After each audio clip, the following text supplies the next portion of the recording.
ایک شخص نے اپنی مسجد کے امام سے کہا، مولانا میں کل سے مسجد نہیں آؤں گا۔ امام صاحب نے پوچھا، کیا میں سبب جان سکتا ہوں؟ اس شخص نے جواب دیا، ہاں کیوں نہیں۔ دراصل وجہ یہ ہے کہ جب بھی میں مسجد آتا ہوں تو دیکھتا ہوں کہ کوئی فون پہ بات کر رہا ہے تو کوئی دعا پڑھتے وقت بھی اپنے میسیجز دیکھ رہا ہوتا ہے، کہیں کونے میں غیبت ہو رہی ہوتی ہے تو کوئی محلے کی خبروں پر تبصرہ کر رہا ہوتا ہے، وغیرہ وغیرہ۔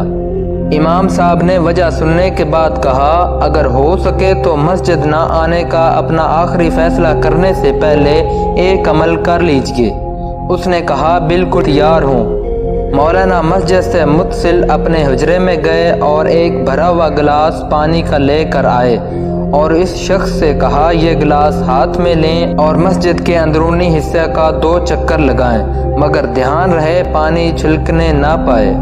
اس شخص نے کہا، قبلہ اس میں کون سی بڑی بات ہے، یہ تو میں انجام دے سکتا ہوں۔ اس نے گلاس لیا اور پوری احتیاط سے مسجد کے گرد 2 چکر لگا ڈالے۔ مولانا کے پاس واپس آ کر خوشی سے بتایا کہ ایک قطرہ بھی پانی نہیں چھلکا۔ امام صاحب نے کہا، یہ بتائیے جس وقت آپ مسجد کا چکر لگا رہے تھے اس دوران مسجد میں کتنے لوگ فون پر باتیں یا غیبت یا محلہ کی خبروں پر تبصرہ کر رہے تھے؟ اس نے کہا، قبلہ میرا سارا دھیان اس پر تھا کہ پانی چھلکنے نہ پائے، میں نے لوگوں پر توجہ ہی نہیں دی۔ امام صاحب نے کہا، جب آپ مسجد آتے ہیں تو اپنا سارا دھیان خدا کی سمت رکھیں۔ جب آپ خالص خدا کے لیے مسجد میں آئیں گے تو آپ کو خبر ہی نہ ہوگی کون کیا کر رہا ہے۔ یہی وجہ ہے کہ قرآن کہتا ہے کہ رسول کی پیروی کرو۔ یہ نہیں کہا کہ مسلمانوں پر نظر رکھو کہ کون کیا کر رہا ہے۔